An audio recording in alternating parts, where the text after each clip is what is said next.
She had been a widow for many years. Her children were gone, not to death, but to life. They left one by one and never returned. Letters stopped coming. Footsteps no longer sounded at her door. In the end, the small house held only her, silence, and time.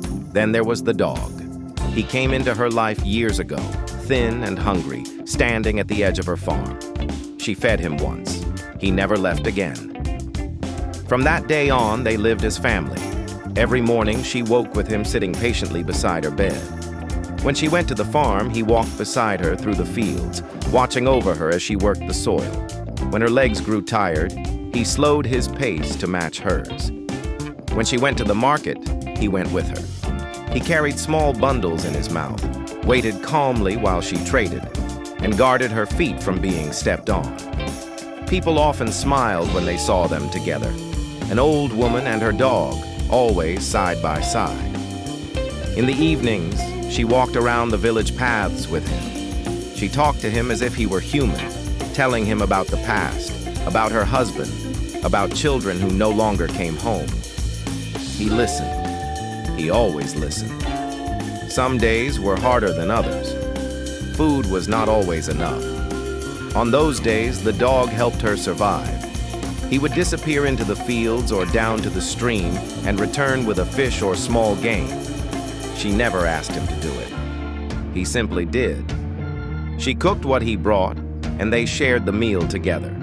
She always gave him the larger portion, even when she was hungry. "You work harder than I ever could," she would say, stroking his head. At night, he slept near the door, guarding her rest. She slept peacefully because she knew he was there. One night, danger came. A large snake slithered toward the house, silent and deadly. The dog sensed it before it entered. Without waking her, he attacked. The struggle was fierce, but the dog did not back away. He fought until the snake lay dead on the floor. The house was safe, but the dog was hurt. Venom had entered his wounds, not enough to kill him quickly, but enough to weaken him. Still, he stayed awake. He sat near her bed for the rest of the night, guarding her, refusing to rest. At dawn, she woke to find him collapsed beside her. She knelt down, her hands shaking, pulling his head into her lap. No, stay with me," she whispered. The dog looked at her one last time. His tail moved slowly, just once, the same way it always did when he saw her smile. Then he was gone. She cried the way only someone who has lost their last family can cry. She buried him on her farm, under the tree where he used to rest after long days walking beside her. She placed his bowl beside the grave and sat there until the sun went down. "You were not just my dog," she said softly. "You were my child. You were my help. You were my life."